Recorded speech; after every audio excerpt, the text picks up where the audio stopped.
Gitna ng mga bagong development sa Visconde Massacre case ngayong gabi, makakapanayan po natin si Ginoong Lauro Visconde. Magandang gabi po, Mang Lauro. Good evening, Maki at saka Jiggy. Ano po ang inyong opinion tungkol dito sa reinvestigation ng DOJ at yung kanila pong mga pahayag na pinalabas po kanina? Well, I'm really happy with the outcome of the investigation of the groups of government agency which was directed by the President to reopen or investigate the case. No? At with the revelation of the Secretary of Justice and the NBI only proves that one thing, that Hubert was really here in the Philippines when the crime was committed, as what the web claimed that he was in the United States at the time of the crime. And another thing, the claim, the witnesses supported the physical evidence, which is the magnetic real tape taken from the BID, wherein it's said that there's no such Hubert Webb who left the country sometimes on the month of March, April, May, and June. And no record of Hubert presence in the United States. Mang Lauro, sa loob po ng 2 araw, expired na po yung 20-year prescriptive period para sa kaso. Ibig sabihin po, sarado na po talaga. Ano po ang masasabi nyo rito?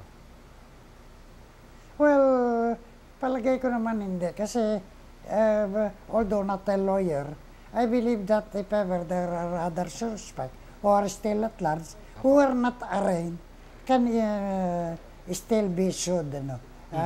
Pwede pa siguro sampahan pagkat hindi sila na-arraign. Kaya hindi masasabing mag-prescribe yung 20-year period. On the part of the other group who were acquitted, yes, I do believe no. Kanina po si Mrs. Webb ay lumabas at nagbigay ng pahayag at galit dahil pinipilit pa rin daw po na yung anak niyang may sala. Ano po ang reaksyon niyo dito? Well, pinatutunayan ng mga testigo na meron silang transaction or incident wherein they claim that Hubert was here when the crime was committed, before the crime was committed. So, unlike the testimonies of the claim of the Webbs that he was in the United States since March 9. Pero pinabulanan nito ng ilang saksi na lumabas ngayon na di umano, hindi siya nakakalabas ng formero that pagkat sila ay mga natatakot na sila balikan ng mga taon to. Mang Lauro, magandang gabi po sa inyo. Si Maki Pulido po ito. Yes, good evening, Maki. Pero Mang Lauro, hindi po ba kayo nagtataka na sa tinagal-tagal ng panahon, ngayon lang naglutangan itong mga sinasabi nilang bagong ebidensya, pati na po bagong mga testigo? Well, yun nga siguro pagkukulang ng prosecution na tungkol sa magnetic tape na nakuha ngayon ng NBI sa Bureau of Immigration. Another thing, siyempre meron naman, ikaw naman siguro, hindi basta-basta lalantad ka para tumistigo kung alam mong nga pwedeng magkaroon ka ng threat sa buhay. Kaya ito, I understand the plight of these witnesses who just came up, that at least they tried to reveal what they knew about Webb. No?